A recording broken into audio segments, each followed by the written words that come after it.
Hello and welcome to our Fashion Week coverage. I'm really excited to get into Milan with you guys because we've really got off to a great start. I want to talk to you about Diesel, Etro and Fendi. Diesel was all about this idea that luxury doesn't have to be exclusive. Glenn Martens, creative director, literally opened up the show to the public in their thousands. He set up live stream cameras which were live 72 hours before the show, so you could see him doing fittings, testing hair and makeup, last minute alterations to the clothes, everything that goes into a runway show and to kind of making a collection. And the show itself was live streamed like many people, most big brands do today. However, what was fun and flipped on its head was that there was kind of like you could sign up a few days before the show, and if you successfully kind of were one of the first, I think it was a couple of thousand people, you then could log in on Zoom, watch the show, but in turn you would be broadcast at the show. So the actual show itself, the set, was these huge screens with just grids and grids of kind of those little Zoom boxes with people on, and they would kind of change on rotation throughout the show, which actually didn't have any music. The sound for this show was the sound of kind of this collective virtual audience. And that's so impressive because actually, as I say, it's kind of the done thing now to live stream your runway show. It definitely didn't used to be. But still, with like the biggest brands, sometimes if you have a look when their show is live, there aren't that many people watching, but Diesel have such a kind of, they have such a different audience. If we think about Diesel as a brand, it existed long before Glenn Martens joined about 4 years ago. Diesel primarily known for its denim, but it's kind of one of those brands which most people kind of know. Like, you don't really have to care about fashion or be interested in it to know Diesel. It's quite a kind of high street brand in terms of it's one of those brands that you kind of recognize on the street. It's something that the average consumer feels like they could maybe engage with because of price points. And also, going back to the denim thing, they kind of made denim so cool when they first started that they've still got that legacy. They're kind of definitely a legacy brand. But what's interesting, that kind of the CEO of the group and of Diesel, Renzo Rosso, and what Glenn Martens have done together is they've really lent into Diesel as this popular, very public, very democratic brand, instead of what they could have done is shied away from it and tried to make it really exclusive and very much kind of trying to compete with kind of, you know, Versace or Fendi or those other shows here. And actually what they've done is so clever because they've lent into the popularity of Diesel, and they've played upon the fact that Diesel is kind of this kind of dormant thing in people's minds that just needed a bit of kind of awakening. And what Glenn did this season, which is kind of a continuation of what he's done at Diesel, is to say, you guys can access this, you can be part of this, you are part of it. Diesel is the people who engage with it. So, you know, making people part of the show. But what also came from this collection was this respect for that consumer. It's not saying that the general consumer or fashion, when it's not very exclusive, you know, that idea of exclusivity is very kind of like, you have to, you know, if you know, and very kind of insider. And Diesel isn't like that. And what Glenn did with this collection was, he wasn't saying, you know, he wasn't dumbing stuff down. What he actually did was flip things on its head and really played in even further to the sense of kind of fabric treatments and fabrications that have really been key to kind of how he's approached Diesel in the last 4 years. And what he did was kind of put that front and center, but then switched up what we expect of the silhouettes of Diesel. And what I mean in terms of the silhouettes of Diesel, we've seen a very kind of, Diesel's been very part of kind of the Y2K conversation, you know, like mini skirts, little tank tops, that kind of silhouette. And that was definitely still present in this collection.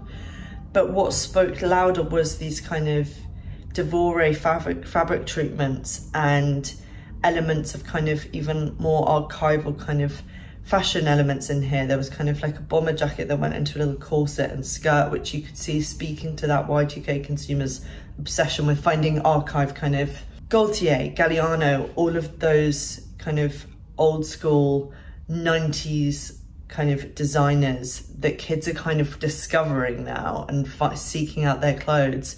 It was really fun how Glenn mixed that into kind of the wardrobe we've seen from Diesel so far, but you know, I want to focus on that Devore, those opening looks, white tank top, so beautiful. Look 5, this kind of Prince of Wales check dress that kind of almost disintegrates as you go down the body.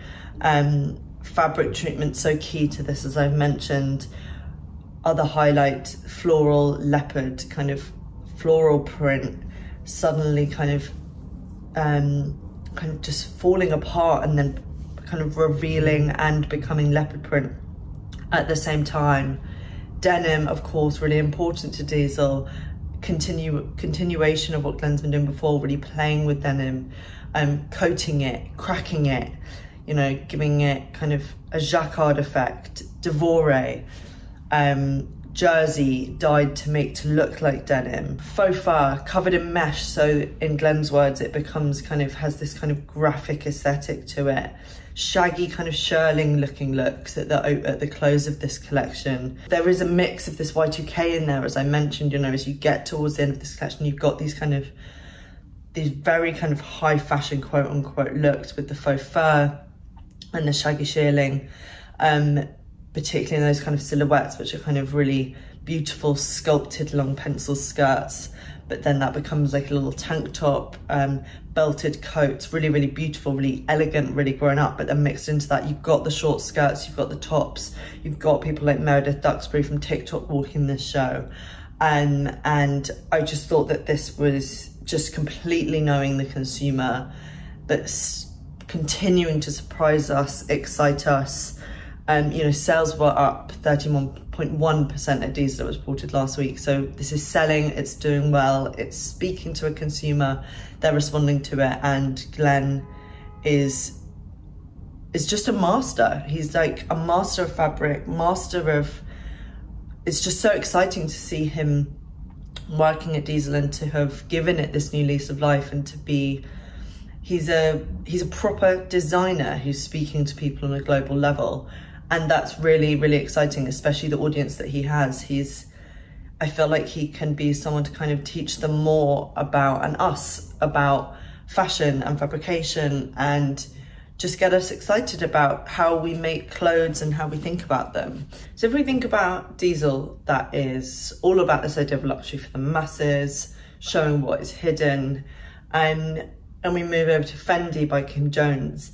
This was about the idea of a woman a kind of functional woman who gets stuff done, but has a sense of humor, has a sense of play, really trying to capture, I think, what that is kind of the essence of Fendi and the Fendi woman. And that's unsurprising because Kim was directly inspired by Silvia Venturini Fendi, who looks after the menswear and the accessories, and is obviously part of the Fendi family.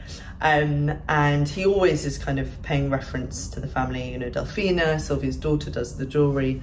There's always this sense of, what does the Fendi woman need to make her life easier? And it was nice this season that also we had Kim feeding himself through in this, which he kind of came to by looking at the Fendi archives by Karl Lagerfeld, kind of around 1984, which led him to London, to the Blitz kids. You know, you think about Kim doing that Dior collection in homage to the late Judy Blame and that kind of DIY era of kind of London and craft and arts.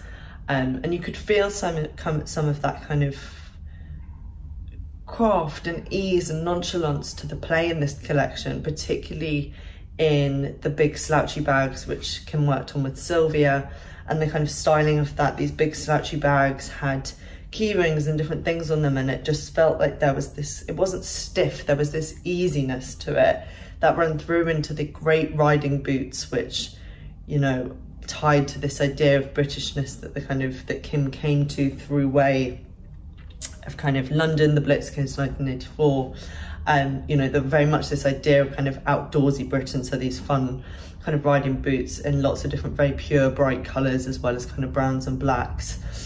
But kind of that idea of this kind of outdoors Britishness really nicely tied with this idea of kind of Japan, you know, Japanese kind of tailoring, which again was kind of, Kim came to that through the 80s, but Kim's kind of a very big world traveller.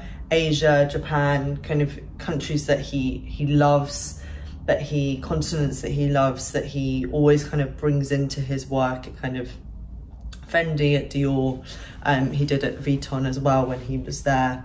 And these opening looks were like these beautiful kind of Japanese workwear, but then as the collection progressed, we've obviously got these riding boots, we've got kind of knits as well, kind of Aran and Guernsey knits. I love the styling that he worked on with Ellie Grace Coming for this, which were kind of draped across the shoulders and tied into kind of new garments in their own right. They were kind of, you couldn't quite see the ties, so it wasn't very clear in a good way whether that was kind of the construction of the garment itself. Like, it was very kind of seamless, and it was really interesting when that then kind of clashed but tied together with organza, which was printed with Roman statues as well.